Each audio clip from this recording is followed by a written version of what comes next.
Primal Vengeance.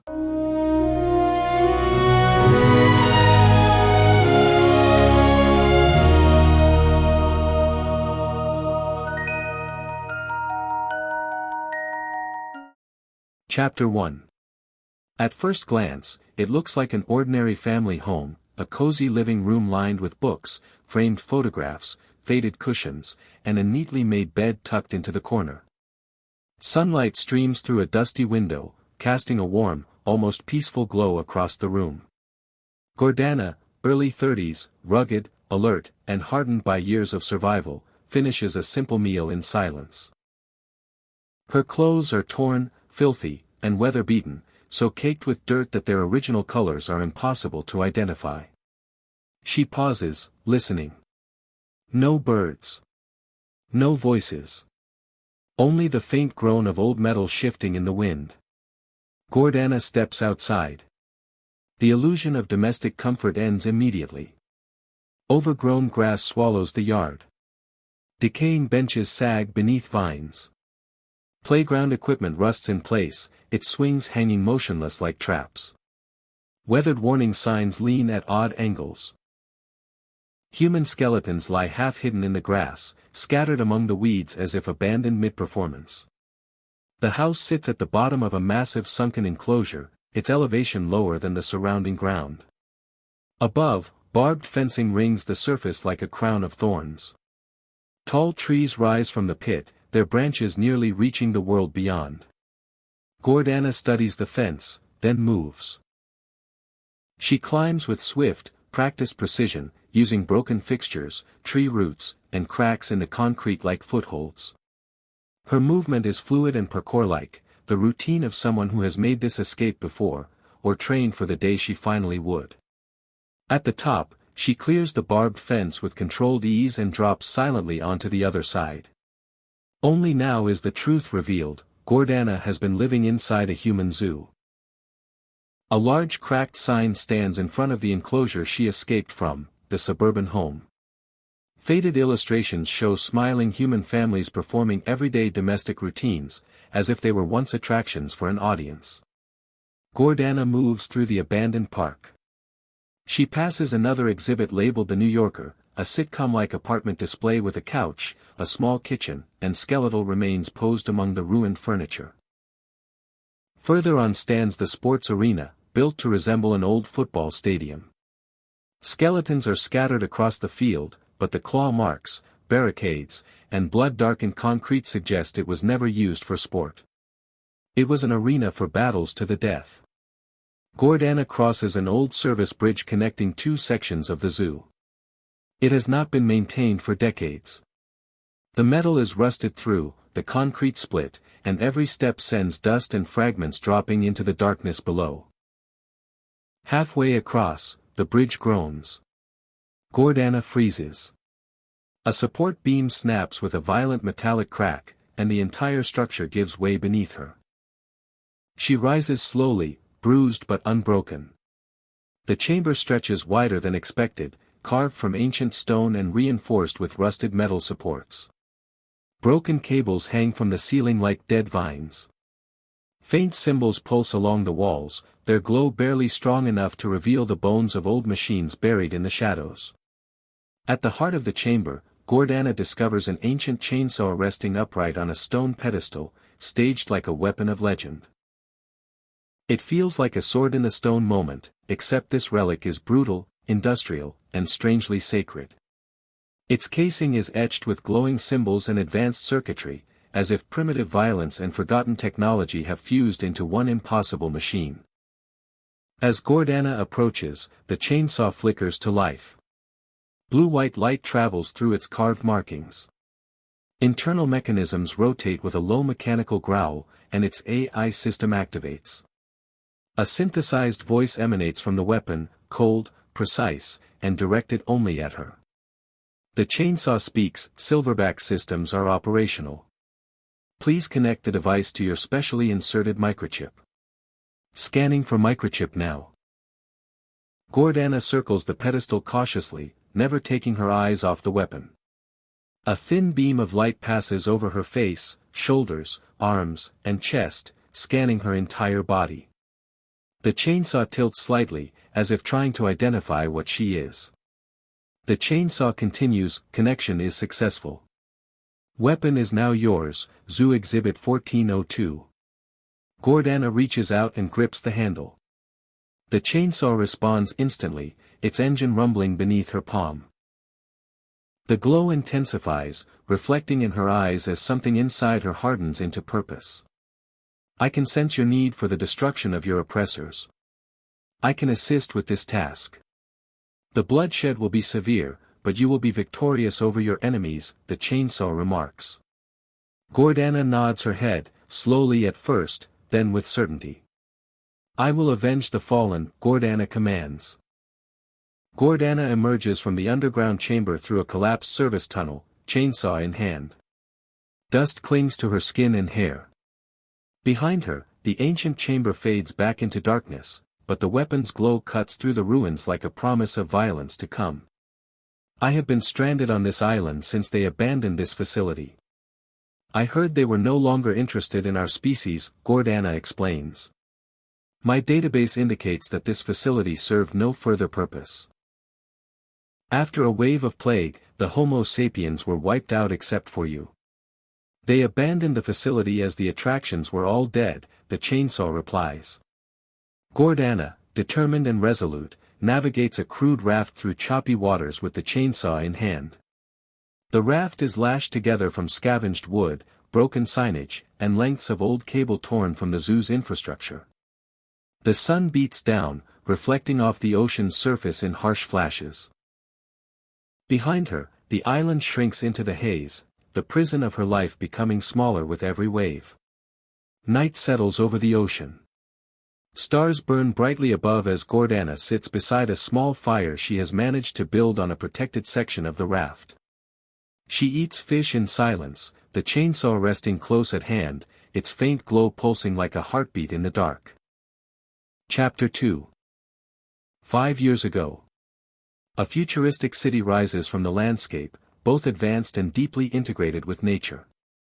Towering structures are built from polished metal, reinforced glass, and living trees whose enormous trunks and branches form part of the architecture. Elevated walkways wind between the buildings. Vines grow across balcony railings. Solar panels shimmer between leaves.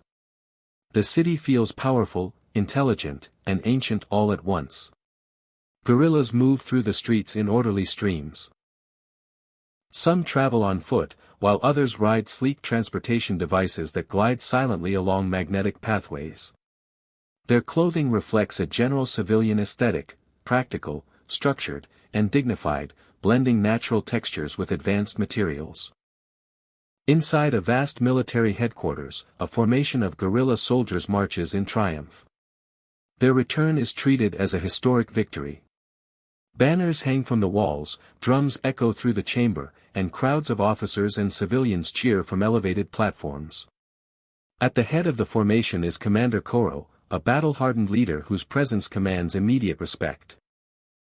His armor is high-tech and built for both strength and agility, with reinforced plating, flexible joints, and ceremonial markings that identify him as a warrior of great status. Commander Koro declares, "We are victorious in our war against the Spotted Dominion. No more shall we fear the leopards." Their extermination brings forth a new peaceful era for guerrilla society. Dr. Nara, a guerrilla scientist, works alone in a state-of-the-art research lab. The room is sleek, sterile, and filled with quiet mechanical motion. Holographic displays float around her, showing rotating DNA strands, population charts, and streams of genetic data. Dr. Nara states, "Our birth rates have been declining rapidly for the past decade. If we don't find a solution soon, our society will face a catastrophic population collapse." Nara studies the data more closely. A flicker of excitement breaks through her exhaustion as one sequence stabilizes on the display. This is why we must refocus our efforts on human genetic material. Their diversity and adaptability might hold the key to our survival. Their long lifespan might hold the answers. Dr. Nara explains. She exhales and leans back from the console, allowing herself a brief pause from the relentless search for a cure.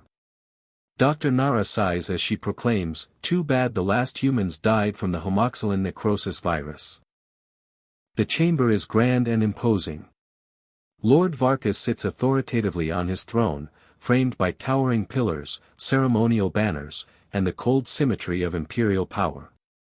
Commander Koro stands before him. The victory parade is gone now, replaced by silence, tension, and the weight of a disagreement neither leader is willing to abandon. Lord Varkas. Commander Koro, your recent victories have been impressive against the leopards, but now that they are extinct there are no further threats to our civilization. Our attention must redirect toward the birthrate crisis and societal advancement. Koro scoffs, unable to hide his contempt for what he sees as weakness disguised as wisdom. Koro says, "We must expand our territory further. The spotted dominion were just the beginning. Expansion is the key." Varkas remains composed. He does not rise from his throne or match Koro's aggression. Instead, he answers with controlled authority. Lord Varkas remains calm and claims, "Future generations will benefit from the empire we build today. We can't sit idly by while opportunities slip away. Opportunities to further our progression." The tension finally breaks. Koro launches the first attack, driving forward with a powerful lunge aimed at Varkas's midsection. "There is no reasoning with you. Your reign of terror is over, Varkas. I will not stand idly by as a dictator like you ruins our livelihood," Koro screams. Varkas sidesteps gracefully, his movements fluid and practiced. He allows Koro's momentum to carry past him, refusing to waste energy on unnecessary force. Varkas counters with a swift open palm strike to Koro's chest, pushing him back across the chamber floor. The blow is controlled, meant to warn rather than wound. Lord Varkas warns Koro. "I give you one last opportunity to stop this foolishness in a fight you cannot possibly win." Koro roars in frustration and charges again, unleashing a flurry of brutal punches and kicks. Each strike carries raw power, the air vibrating with the force of his attacks. Varkas defends with precise blocks and effortless parries, turning the fight into a contrast of styles, Koro's aggression against Varkas's control. Varkas pleads, "I trained you, my son, and this is how you repay me." The duel intensifies.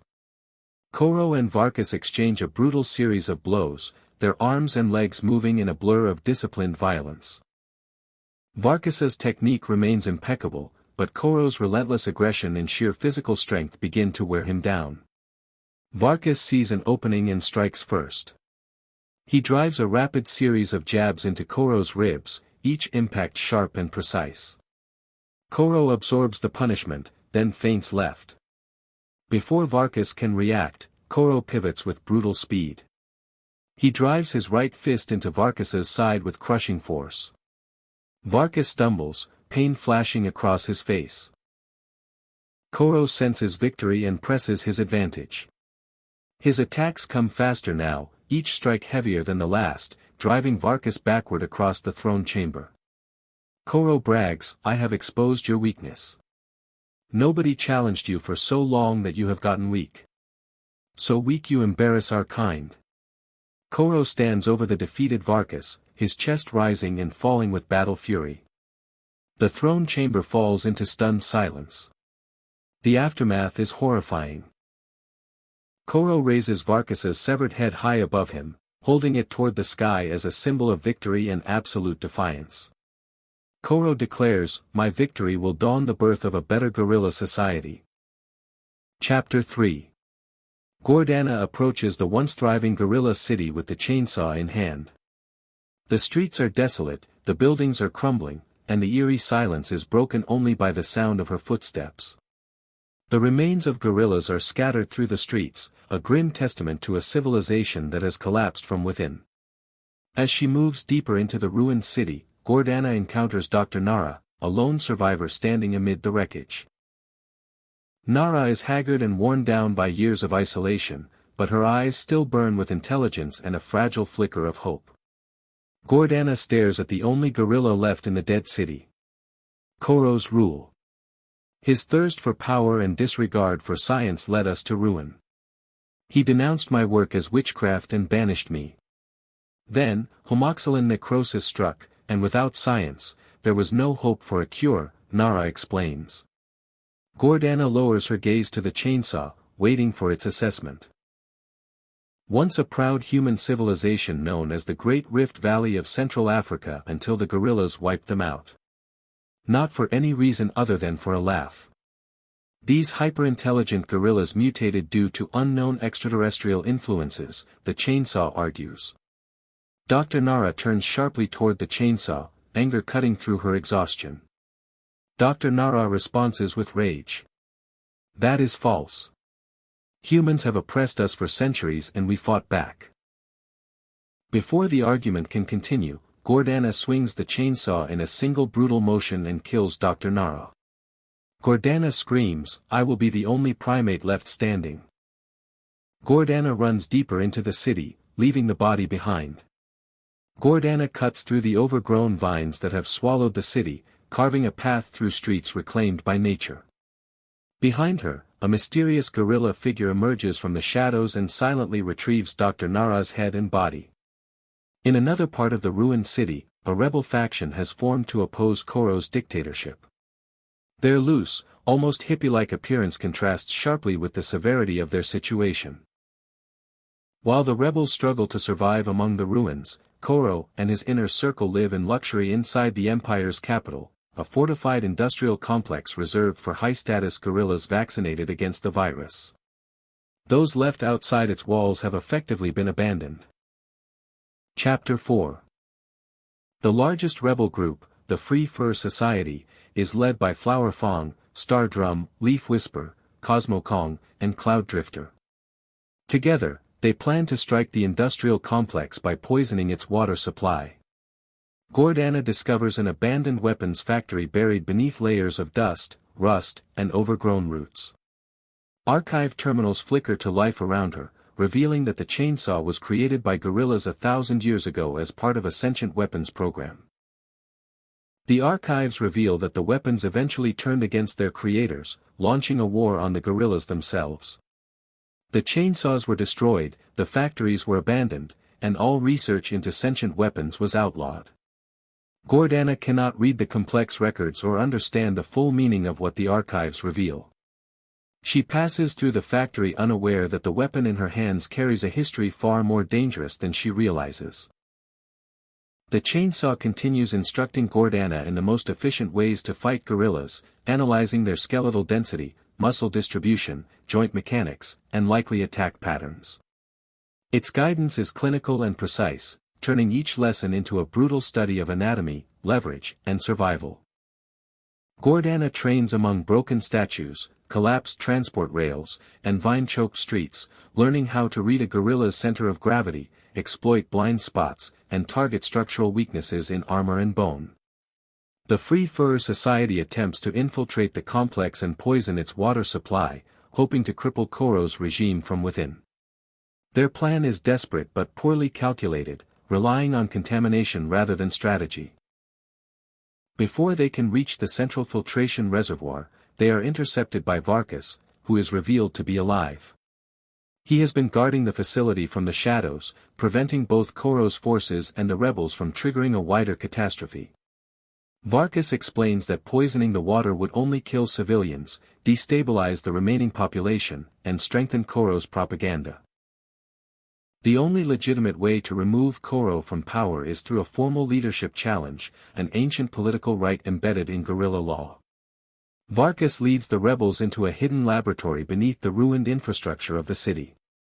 The chamber is filled with dormant bioreactors, cryogenic medical pods, neural monitoring arrays, and old Imperial research equipment still functioning on emergency power. Inside one of the recovery chambers, Dr. Nara is alive and stable. Varkas reveals that the lab contains a regenerative biosynthesis system capable of restoring seemingly dead gorillas if cellular degradation has not passed the 4-hour threshold. The process combines accelerated tissue reconstruction, synaptic reactivation, and vascular reoxygenation, allowing damaged bodies to be repaired before irreversible neural necrosis sets in. Dar. Nara explains that before her banishment she was developing a solar-powered siege weapon designed to breach the fortified wall of the industrial complex. The device uses a concentrated heliothermal discharge, focusing stored solar energy into a single directed beam powerful enough to fracture reinforced alloy and concrete.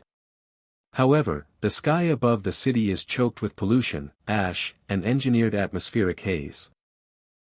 To charge the weapon, a team must ascend above the city and activate a dispersal device capable of clearing the aerosol layer, allowing direct sunlight to reach the solar collectors. The Free Fur Society ascends above the polluted sky layer and successfully activates the dispersal device, clearing a path for direct sunlight to reach Dr. Nara's solar collectors. The mission succeeds, but the return flight fails almost immediately. Their ship suffers a catastrophic systems malfunction, loses altitude, and crashes far north in the Arctic wastes. Stranded in the frozen Arctic state, the surviving rebels are pulled into an ongoing resource war over hyperboreum, a rare mineral valued for its extreme energy density and superconductive properties in sub-zero conditions. Koro's expeditionary troops are already fighting the Boreal Imperium, a militarized polar bear power that controls much of the region. Over the next 2 weeks, the Free Fur Society struggles through blizzards, supply shortages, and constant attacks from both sides of the conflict.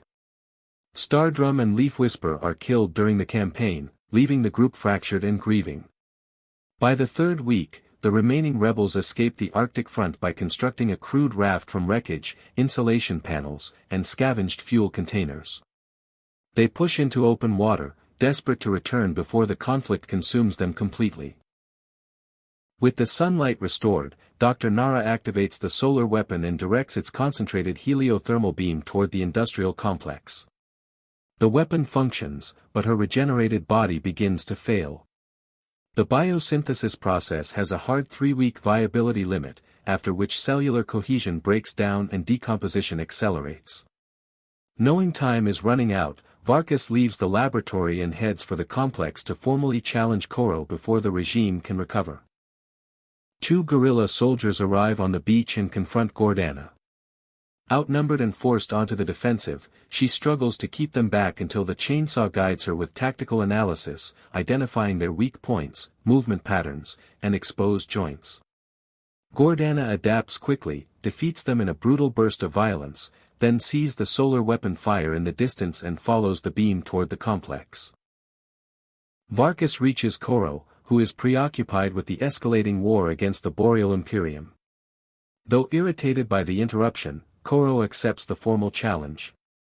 Their second duel is fierce, punishing, and more desperate than the first, but Koro ultimately defeats Varkas again. At the same time, Gordana cuts her way through the industrial complex, eliminating every guerrilla who stands between her and the throne hall. Facing the threat of the Polar Bear War and Gordana's unstoppable advance, Koro and Varkas set aside their hatred long enough to consider an alliance. They agree to unite against the Boreal Imperium and seal the decision with a handshake. Gordana interrupts the truce before it can become reality. In one decisive strike, she kills both Koro and Varkas. The remaining guerrillas bow before her, accepting her as their new leader. For a moment, Gordana is tempted by the idea of ruling the empire that once imprisoned her species. The chainsaw, however, urges her to finish the extermination. It reveals that its loyalty was never to Gordana, but to vengeance for the ancient chainsaw guerrilla war that nearly drove sentient chainsaws to extinction. Epilogue. Years after the fall of Koro and Varkas, Gordana helps the chainsaw construct vast new factories dedicated to rebuilding the sentient chainsaw race. For a time, the alliance appears to have fulfilled its purpose. The old empires are gone, the planet is silent, and Gordana stands as the last surviving primate. But the peace is an illusion. One by one, the new chainsaw armies eradicate every remaining species on the planet, completing the cycle of extermination that began centuries earlier. When nothing living remains except Gordana, the chainsaw finally reveals the truth: she was never its partner, only the final tool of its revenge. Her trusted weapon turns on her, betrays her, and kills her, leaving the world to the machines she helped resurrect.